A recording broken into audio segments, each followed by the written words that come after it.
Hello, I'm Crickets and welcome back to I Have a Story. On Seek the Lord Sunday, I am still struggling to seek the Lord. In part because the history we have behind us and the way religion has been used and the way I see people using it around me today. I made my video last week about PBD broadcasting, and people who've been following along, and you already know, and if people are new to my channel, I have vision problems and I can't take notes and read my notes and keep track of my videos while I'm airing them, and it's really difficult just winging it like I do, but I still keep trying. And last week with PBD, I forgot to talk about how also if in his videos he's been talking about his family and Bible study, and at the same time talking about people making hundreds of millions of dollars. Good for them, they're killing it. I'm sorry, but nobody needs hundreds of millions of dollars. Isn't that greed? But that's coming from a 100-millionaire too, so man with hundreds of millions of dollars. I look at religion and say, this is what I see in the people around me in that religion, or any group that I want to join, and I look at them and I say, is this something I really want to be a part of? And when I see things that just around me constantly, nonstop, just doesn't make any sense to me, I don't want to be a part of it. I am really struggling in this world trying to find anything that's honest, truthful, faithful, and doesn't feel like it's just going to stab me in the back. So then this past week, I was watching, Buddy Brown is one that I've been watching for quite some time, and as a good old country boy, and I feel relatable to him, and he seems happy and joyful, and it is enjoyable to watch, and I really do apologize to you that I can't be happy and joyful. I'm in the darkest, deepest depression of my life, even through all I've been through in my life. And it's what's part of why I'm trying to find some sort of light at the end of the tunnel, something that feels good, something that I can believe in and doesn't feel like it's just another scam. I look around me, especially ever since Charlie Kirk, that the Charlie Kirk religious movement, it's like so many people just want to jump on this bandwagon and ride it all the way to the bank. But then this past week, watching Buddy Brown, this was a video he made, and I did make a comment. I unsubscribed, and I've tuned out. Because I'm tired of seeing stuff like this, and if we support stuff like this, then what kind of person are we to begin with? Well, let's watch this video here. Look, I want to tell y'all first off, I don't put my trust in gold alone when it comes to, being saved. I put my trust in the Lord, and y'all know that, amen? But I also know that the Lord has asked us to be diligent with our money. And that's why I go with Allegiance Gold. You get the real physical gold or silver shipped directly to your house, right to your front porch. Wouldn't it be life-changing if everything did crash and you could just go into a bullion dealer and get paid in whatever strong currency exists at that time, whether it's crypto or some other stronger currency, whatever, to save your butts. Gold is security. Gold is freedom, y'all. So go to protectwithbuddy.com. $5,000 in free silvers with qualified purchases. They're just going to keep printing money, y'all, and it's going to get worse and worse. Check these guys out. The link is below. Now, when the Lord said be diligent with your money, I don't think he was talking about investments. What did they have for investments back in the day of the Lord? I think he meant being diligent with your money is don't being wasteful with it. Being mindful with how you spend your money. Now, I also got a question, how much do you have to spend to get $5,000 worth of free silver? I'm going to bring back another old school saying, if it seems too good to be true, it usually is. Another problem I have here is, if the world crashes tomorrow, what are you really going to do with that gold? Is the bullion dealer actually going to be open? Because nowadays everything's digital. They have to look up prices online. Everything, nobody knows how to live without a computer anymore. So if the world crashed tomorrow, who's actually going to buy your gold?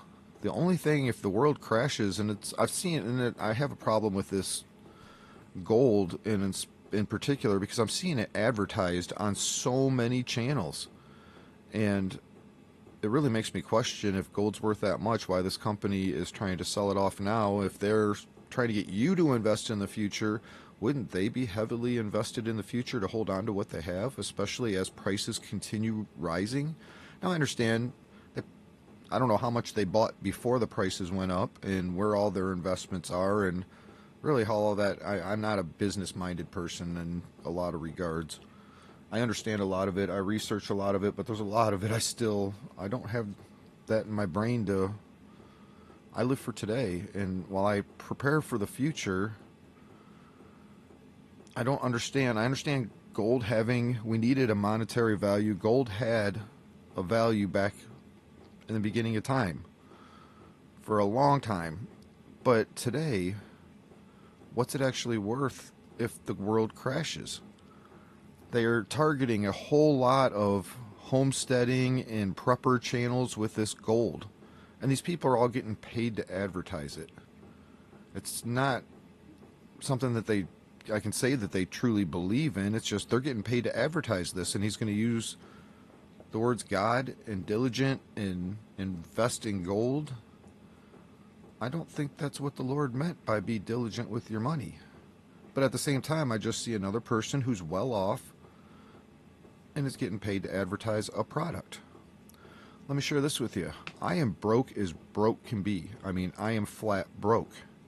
I had a company offer me to pay me. They sent me about a $3,000 item and was offering to have me and pay me to advertise it on my channel.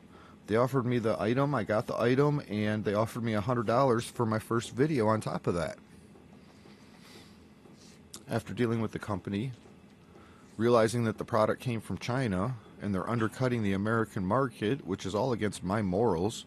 I mean, two big sayings I want to put on my channel is morals over money, and I'm honest if it kills me, which it very well may.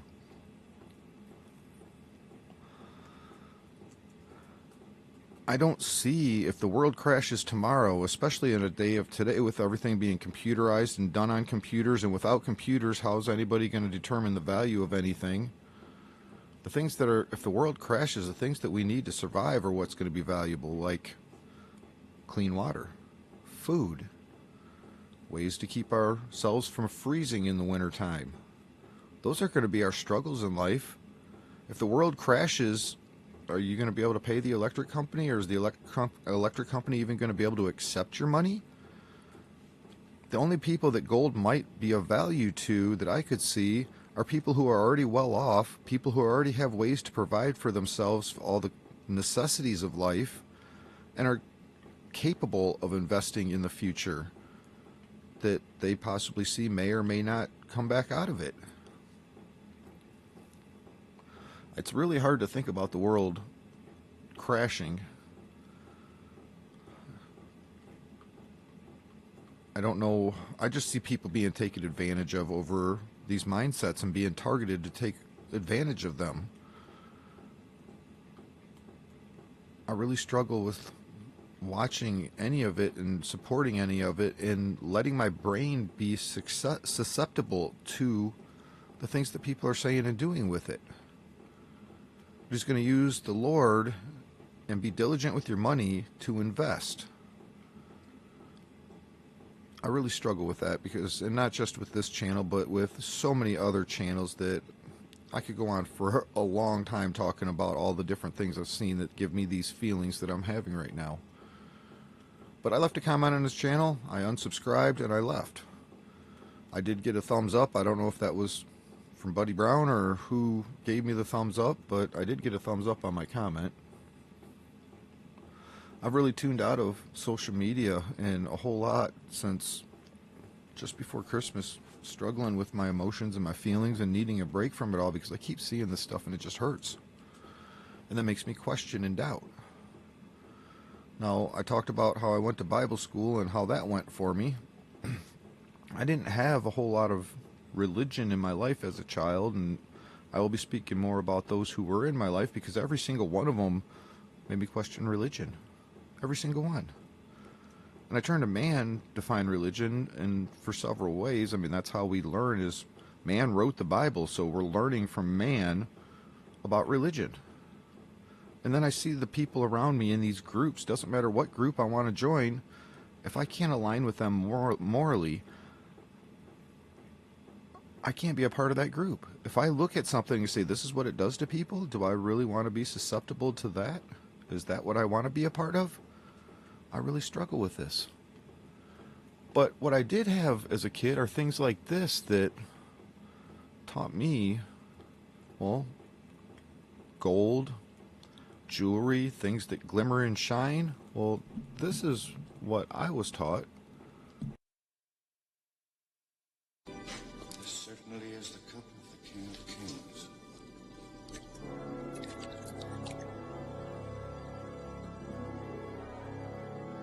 Eternal life.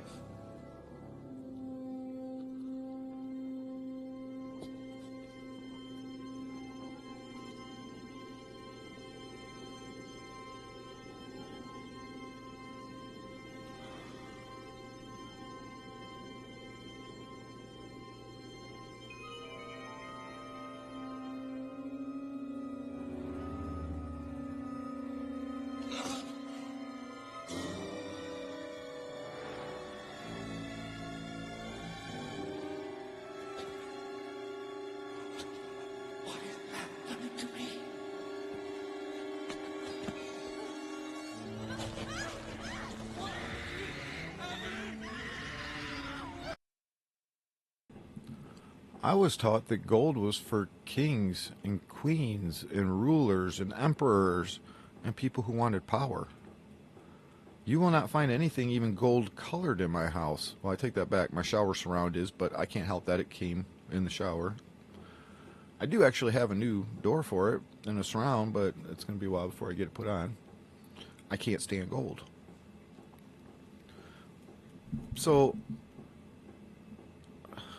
how can I sit here and think that gold and God go hand in hand? Because again, I was taught Not be made out of gold. That's the cup of a carpenter.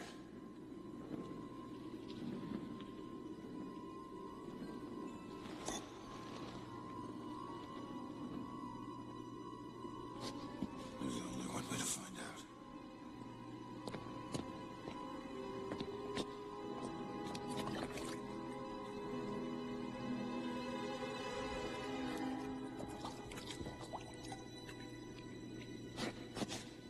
You have chosen wisely. I was taught that as a basic common citizen, a commoner who's following and walking in the steps of God, that we were supposed to be basic and simple. And then if you have desires, another word that gets talked about in the Bible, if you have desires, that leads to greed. And what does greed do to us? It's ours, Indy. Yours and mine. Elsa, don't cross the seal. The knight warned us not to take the grail from here.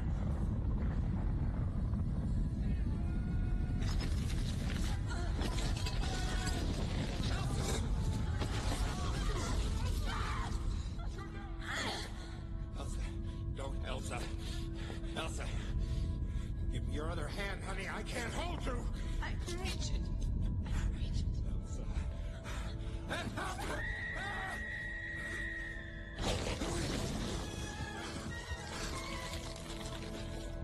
Junior, give me your other hand. I can't hold on. I can get it. I can almost reach it, Dad. Indiana, let it go.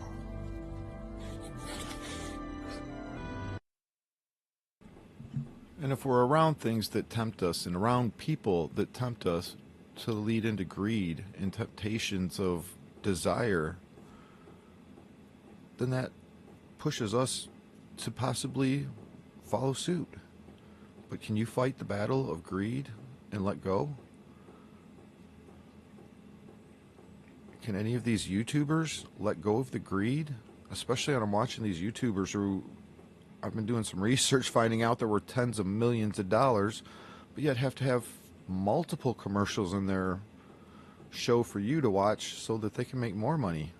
and try to push, just like I talked about with Officer Tatum, a potato chip company that is healthy potato chips, like there's any such thing, but yet paying all these YouTubers to say the exact same words. This is all we have in our studio. This is only snack food in our house. This is all we eat anymore because it's so healthy. There's nothing healthy about a potato chip. I just see a world so full of greed, and I'm just so tired of it. It's part of why I'm poor, because I refuse to be greedy. But then I also question, does the Lord really exist? Because I'm not greedy. I'm struggling. I have my physical disabilities, even the depression that I'm in, but yet somehow I still seem to keep making it along. So I feel that there's something out there looking out for me.